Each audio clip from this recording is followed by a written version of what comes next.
Wamenakar Immanuel Ebenezer sudah ditetapkan sebagai tersangka oleh KPK. Namun, Istana maupun mantan Presiden Joko Widodo menegaskan menghormati proses hukum di KPK. Lalu siapa kira-kira sosok yang berpotensi menggantikan Noel? Kita bahas bersama Sekjen DPP Barajepe Rally Regan, lalu ada politisi PDIP Ferdinand Hutahean, dan analis politik dari Parameter Politik Indonesia Adi Prayitno. Selamat petang semuanya. Selamat petang, Mbak. Selamat petang. Oke, saya mau ke Bung Rely dulu ya. Bung Rely, kita mau mengingat dulu background dari seorang Noel. Mulai dari Ketua Umum Jokowi mania, kemudian mengalihkan dukungannya kepada Prabowo pada saat itu. Tapi sekarang, baik Istana maupun dari keluarga Solo semuanya mendukung proses KPK, menghormati, seakan tidak mau ikut campur. Anda melihat seperti ditinggalkankah rekan Anda?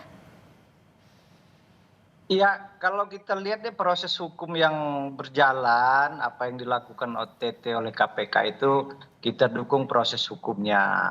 Tapi apa namanya yang dilakukan KPK ini saya rasa terlalu berlebihan ya.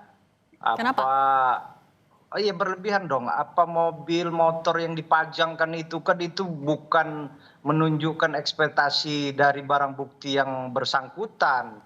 Karena saya nggak dijelaskan seakan-akan itu diambil dari rumahnya Bang Noel aja. Padahal mobil atau motor itu nggak ada itu, tapi ininya masuk di dalam situ. Itu kan harus diperjelas juga sama KPK. Tadi saya lihat press release KPK oleh Ketua KPK ya, menyampaikan dari 15 atau beberapa tersangka yang tadi dibawa di dalam jumpa pers tadi, bahwa ada beberapa media menyampaikan juga mempertanyakan hal tersebut. Apa kaitannya motor sama mobil berpuluh-puluh itu? Sebutkan aja siapa tersangkanya, siapa pemberinya.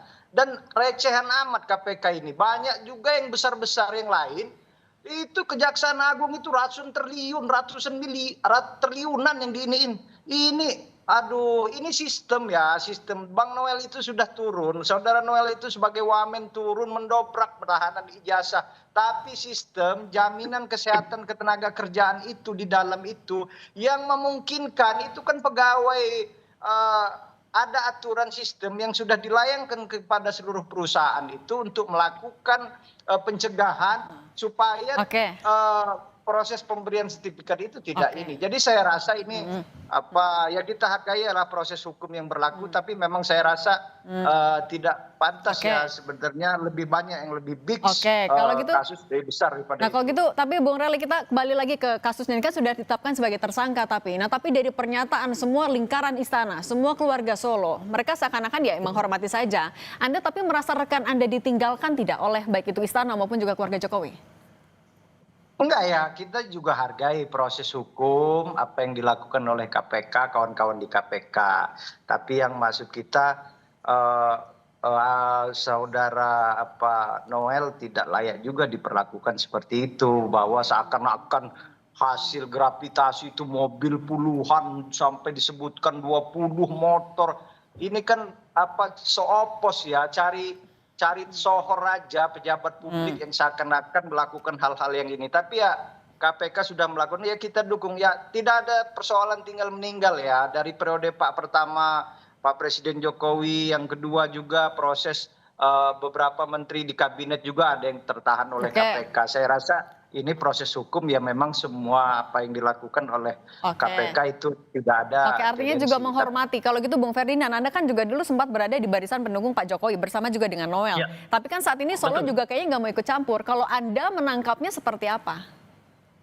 Ya, saya pertama prihatin sekali dengan apa yang terjadi dan yang saya dengar ya. Kemarin juga kami di DPP sempat membahas ini, tetapi saya secara pribadi sangat prihatin. Saya kaget sekali ketika saya melihat deretan barang bukti yang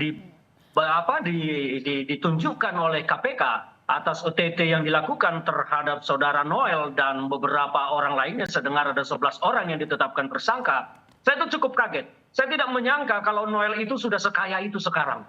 Maka ketika barang bukti itu dibeberkan oleh KPK, saya merasa wah ini sudah keterlaluan. Karena saya mengenal saudara Noel ini bukan baru, sudah lama. Jadi saya sangat kaget ketika melihat deretan kemewahan itu dipertontonkan oleh KPK sebagai barang sitaan. Saya terus terang orang yang sangat mengecam apa yang dilakukan oleh saudara Noel, dan kemarin kami juga membahas ini sebentar di DPP, di PPD Perjuangan, menyampaikan bahwa PPD Perjuangan akan mengawal kasus ini karena korupsilah biang kerok persoalan di bangsa ini. Ini Tapi yang kenapa- harus kita tapi selesaikan. kenapa Jadi maksudnya- lebih mendorong ya. Tapi kan juga kalau melihat peningkatan kekayaan ya Noel sudah jadi wamen, apa yang paling membuat Anda kaget? Saya kaget melihat deretan mobil dan motor-motor yang menurut saya harganya sangat mewah, karena 2016, 2017 saya melihat Noel ini belum menjadi seseorang seperti itu. Artinya tidak Dan masuk sekarang, akal kalau seorang wakil menteri bisa dapat harta kekayaan seperti itu. saya kaget justru di situ, kok setelah menjabat seperti ini gitu loh. Itu rasa kaget saya, karena saya pernah ditawari jabatan tapi saya tolak. Tapi ternyata saudara Noel ini mendadak menjadi orang kaya. Nah, tapi memang apa yang disampaikan KPK ini kan belum clear apakah semua ini adalah barang bukti milik saudara Noel atau tersangka yang lain. Tetapi kan sekarang opini yang kita tangkap ini adalah hasil OTT yang dilakukan terhadap Noel sebagai wakil menteri, bukan Oke. kepada yang lain. Yang lain itu kan turut serta. Jadi barang bukti ini Oke. kami anggap sekarang adalah milik Oke. dari saudara Noel, dan terus terang saya kaget dia sudah sekaya itu. Oke, nah kalau Mas Adi melihatnya ya tadi balik lagi ya, pernyataan dari keluarga Solo baik itu Pak Jokowi, Gibran maupun Kaisang juga seolah-olah ya melepas tangan saja, mereka nggak mau ikut campur. Anda melihatnya apa sih yang ada di balik itu?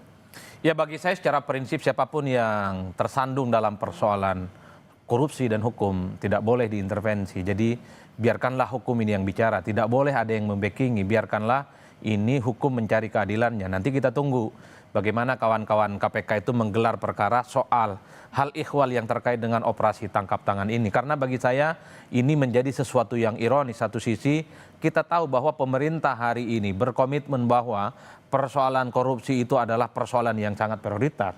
Dan Pak Prabowo mengatakan bahwa akan mengejar para koruptor itu kan hingga ke Antartika. Dan itu ditunjukkan selama 10 bulan menjadi Presiden Republik Indonesia. Sudah banyak persoalan-persoalan korupsi yang saya kira sudah diungkap oleh Kejaksaan Agung, oleh KPK dan seterusnya. Banyak yang mengapresiasi. Publik berharap di tengah bagaimana komitmen pemerintah memberantas korupsi, kemudian KPK dan Kejaksaan juga menunjukkan taringnya begitu agresif mengungkap persoalan korupsi. Itu persoalan korupsi di lingkuran kekuasaan nggak ada. Tapi nyatanya kemudian ada OTT. Ini yang kemudian mengejutkan. Sangat ironis. Satu sisi pemerintah tidak akan memberikan ampun kepada siapapun yang jelas-jelas melakukan tindakan korupsi. Tapi masih saja ada yang muncul yang kayak gini. Nah itu artinya apakah Pak Presiden sedang menunjukkan kalau memang nggak akan pandang bulu atau ada makna lain yang bisa dilihat? Tapi jangan jawab dulu Mas Adi, kita akan kembali sesaat lagi. Tetap bersama kami di Kompas Petang. Kami lanjutkan dialog bersama Bung Rely Regan, Bung Ferdinand Hutahian, dan Mas Adi Praitno. Bung Rely, ini kan sekarang jadi pertanyaan siapa yang bakal mengganti posisinya Noel di kursi Wamenakar. Tapi kalau dari Anda ikhlas nggak kalau misalnya posisi ini nggak dikasih ke teman-teman relawan lagi, ke teman-teman Anda, padahal kan Anda sudah mendukung di 2024 lalu? Bah, itu kan hak prerogatifnya Bapak Presiden, mana bisa kita intervensi. Yang namanya relawan, yang namanya partai politik tidak bisa mengintervensi apa yang menjadi keputusan Bapak Presiden. Ya. Gitu, ya. Tapi Anda ikhlas, rela-rela aja. Ya, saya rasa kan banyaklah pilihannya bisa Bapak Presiden pilih. Yang punya integritas, yang punya kemampuan yang mumpuni. Itu hak prerogatif Bapak Presiden dan komitmen untuk memberantas korupsi dan jauh dari tindak pidana korupsi. Artinya integritasnya, pencegahannya itu harus betul-betul orang yang mempunyai integritas yang diyakini betul. Oke. Kalau gitu kalau dari Bung Ferdinand, ini kan kemarin PDIP juga bilang akan jadi penyeimbang bukan oposisi. Nah sekarang dengan Wamenakar kan kosong, Anda melihat ini sebagai ruang terbuka untuk masuk ke PDIP di kabinet nggak? PDI Perjuangan sampai hari ini sikapnya kami menerima instruksi dari Ketua Umum Ibu Megawati Soekarno Putri untuk mendukung segala kebijakan yang baik dari kebijakan Pak Prabowo, tetapi tetap kritis kepada hal-hal teknis pelaksanaan dari kebijakan yang baik, tetapi teknisnya ada yang tidak baik, maka PDI Perjuangan akan tampil kritis. Jadi untuk kasus Wamenakar ini, kami PDI Perjuangan tidak berharap sama sekali untuk diminta atau dibuat atau diutus menggantikan saudara Noel sebagai wakil menteri, karena PDI Perjuangan juga kan adalah partai besar, masa ia levelnya hanya wakil menteri, kan nggak lucu lah. Tapi yang pasti bahwa sampai hari ini keputusan PDI Perjuangan belum pernah menyatakan dan tidak untuk bergabung sampai saat ini. PDI Perjuangan, instruksi Bu Megawati kepada kami masih jelas untuk mengawal program Pak Prabowo yang pro rakyat, tetapi mengkritisi proses pelaksanaannya supaya tidak salah, dan mengkritisi juga kebijakan yang memang tidak pro rakyat. Jadi soal pengganti Emmanuel Ebenezer, kami PD Perjuangan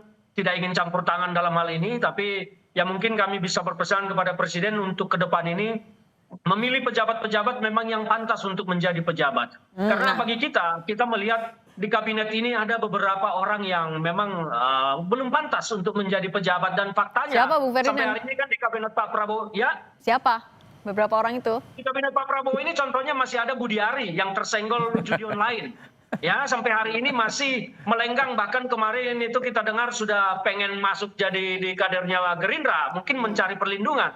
Masih ada beberapa nama lain lagi yang harus dievaluasi. Tapi kami sebagai partai penyeimbang saat ini tidak ingin mencampuri, tetapi wajar bagi kami memberikan saran kepada Presiden Pak Prabowo sebagai wujud kami untuk mendukung pemerintahan beliau supaya tidak gagal. Oke, nah tadi soal kursi wamen sebenarnya Mas Adi, urgent nggak untuk segera diganti atau ya biarin aja kosong? Saya mau komentar dua hal. Pertama, di pemerintahan kali ini jangan pernah main-main dengan korupsi. Oke. Jadi siapapun yang terlibat pasti akan ditindak. Yang kedua, persoalan wamen bagi saya nggak penting-penting amat karena masih ada menteri yang sebenarnya masih bisa menjalankan fungsinya, terutama untuk sebagai penterjemah dan dari keinginan presiden. Sekalipun tidak ada wakil menteri, saya kira pekerjaan menteri akan established dan akan semakin kuat.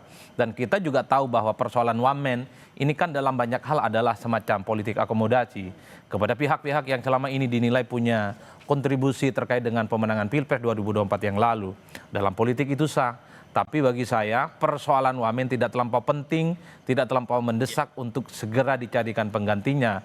Mengingat sang menteri per hari ini saya kira performa kinerjanya itu masih dianggap masih bisa untuk diharapkan untuk memperbaiki di sektor ketenagakerjaan. Tapi overall bagi saya terkait dengan soal OTT oleh KPK dan terkait dengan pemerintahan di masa yang akan datang, kita tahu bahwa salah satu kunci negara besar itu adalah soal bagaimana law enforcement dan supremasi hukum itu memang harus di atas segala-galanya. Ini yang saya kira memang kita sangat apresiasi dan tentu saja persoalan-persoalan korupsi yang jauh lebih besar harus berani diungkap sebagai upaya ini kita serius menghadapi persoalan korupsi. Nah tapi Mas Adi kalau gitu peluang relawan yang kembali mengisi di kabinet masih terbuka lebar atau Pak Prabowo janjian kapok nih? Kalau mau jujur sebenarnya relawan dan nggak relawan untuk menempati posisi menteri ataupun wakil menteri, saya melihat sepanjang Pilpres 2024 yang lalu posisi relawan tidak terlampau signifikan. Yang menonjol itu adalah fungsi bagaimana peran-peran dari partai politik. Agak berbeda dengan era pemerintahannya Jokowi 2014, 2019, 2024. Posisi relawan sangat signifikan menjadi salah satu instrumen yang memang terdepan dan bahkan menempati posisi-posisi strategis. Tapi di pemerintahan Pak Prabowo Subianto, baik peran politiknya itu secara perlahan memang tergantikan bagaimana orkestrasi dari koalisi besar yang dimiliki oleh Pak Prabowo.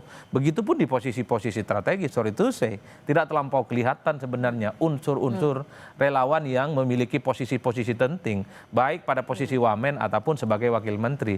Oleh karena itu, ketika ada peristiwa politik terhadap salah satu oknum dari relawan politik, bagi saya ini bukan soal harus diganti dari relawan.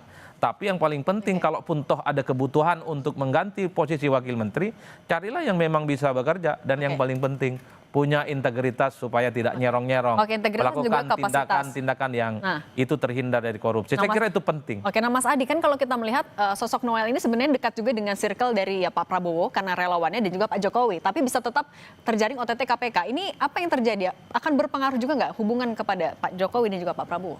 Saya kira nggak ada hubungan yang kemudian akan terpengaruh dan berdampak dalam konteks ini. Saya melihat rata-rata kecenderungan secara umum. Jadi siapapun yang terlibat dalam persoalan korupsi, entah dia proporsional, entah dia elit partai, entah dia anggota dewan, ataupun elit-elit kunci, kalau dia sudah berurusan dengan persoalan hukum, semua angkat tangan dan pasti akan menganggap itu adalah proses hukum dan semua harus dihargai. Tapi ada eksepsional, kalau ada persoalan-persoalan hukum yang dinilai itu janggal, ada potensi soal politiknya jauh lebih kuat dibandingkan persoalan hukumnya, maka biasanya ada yang pasang badan. Dalam kasusnya Pak Hasto, ini partainya Bung Ferdinand sejak awal prosesnya kan panjang, ini dituding unsur politiknya jauh lebih besar, makanya PDIP sekalipun pasang badan dan tidak memecat Pak Hasto sebagai sekjen dan kemudian menjadikan Hasto sebagai sekjen untuk yang ketiga kalinya. Begitupun yang terjadi pada Tom Lembong. prosesnya panjang, dianggap ada unsur politiknya yang kuat, sehingga begitu banyak kelompok-kelompok sipil sekalipun yang juga memberikan dukungan politik. Nah, kita tunggu apakah betul yang terjadi pada Bung Noel hari ini unsur politiknya itu jauh lebih kuat dibandingkan Atau dengan memang murni unsur-unsur hukum. hukumnya. Per hari ini pembelaan itu tidak ada dan hanya mengatakan bahwa ini tidak seberapa jumlahnya, masih ada yang lebih besar, masih ada yang lebih jombo yang mesti diungkap.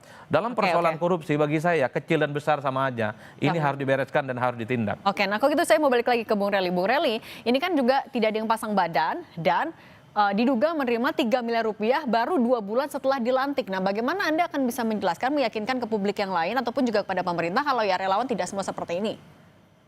Ya enggak dong. Ini kan apa namanya sistem ya, sistem yang dilakukan. Noel itu melakukan turun terkait penahanan ijazah-ijazah di beberapa karyawan perusahaan. Ada sistem yang setelah dikeluarkan oleh edaran dari Kementerian Tenaga Kerja kepada perusahaan-perusahaan, sistem itu tidak berjalan. Bagaimana gravitasi atau penyuapan atau yang disebut pemerasan oleh KPK itu dilakukan itu karena ada apa? Jam kerja, sistem online yang berjalan itu tidak berjalan. Bagaimana Anda meyakini Bung Noel sebenarnya nggak ada urusannya sama kasus ini? Ada, ya makanya KPK kita hargai, kita hormati. KPK nggak serta-merta melakukan OTT, kan udah jelas OTT dia melakukan tangkap tangan berarti langsung menuju ke pelakunya. Tapi artinya seperti ini, selagi sistem yang berlaku ada di kementerian, seluruh kementerian, saya tidak hanya bilang Kementerian Tenaga Kerja aja ya, kementerian lain seperti ini, aparatur sipil negara yang ada di dalamnya pejabat eselon 1, eselon 2 tidak integritasnya, udahlah masuk separuh itu ke dalam penjara semua. Oke, Bung Rely, tapi sekarang udah jadi tersangka, Anda berharap ya Bung Noel bisa dapat amnesti juga dari Presiden? Oh, ini kan amnesti dan abolisi itu tidak bisa dikait-kaitkan dengan urusan politik. Itu asli presiden. Presiden yang berhak, itulah apanya kelebihannya sebagai seorang presiden. Dia bisa mengeluarkan amnesti, abolisi. Tapi kita lihat sendiri, Bapak Presiden dengan kelegoannya dia memberikan itu kepada semua warga negara. Itu tidak ada kait-mengaitnya ya. Jadi proses hukum berjalan, kita hargai, kita hormati. Terima kasih.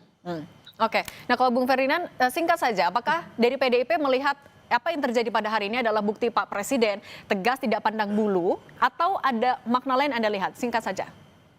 Ya, bagi kami melihat bahwa memang Presiden sedang berusaha serius menunjukkan bahwa beliau ingin pemerintahannya bersih. Sayangnya jajarannya masih banyak yang belum mampu memahami keinginan Pak Prabowo, salah satunya Noel, sehingga situasi seperti ini dan beliau akhirnya terpeleset oleh perilakunya yang tidak terpuji saat ini. Kami berharap ke depan bahwa dalam pemilihan ini, pemilihan calon-calon pengganti menteri maupun wakil menteri, Pak Prabowo betul-betul melihat orang-orang yang berintegritas, jangan hanya orang-orang yang pintar ngomong tetapi ternyata di belakang yang melakukan hal tercela seperti ini. Oke, baik Bung Rely Regan, Mas Adi Prayitno dan Bung Ferdinand Hutahian. Terima kasih semuanya sudah berbagi di Kompas Petang. Terima kasih. Selalu. Baik, terima kasih. Baik.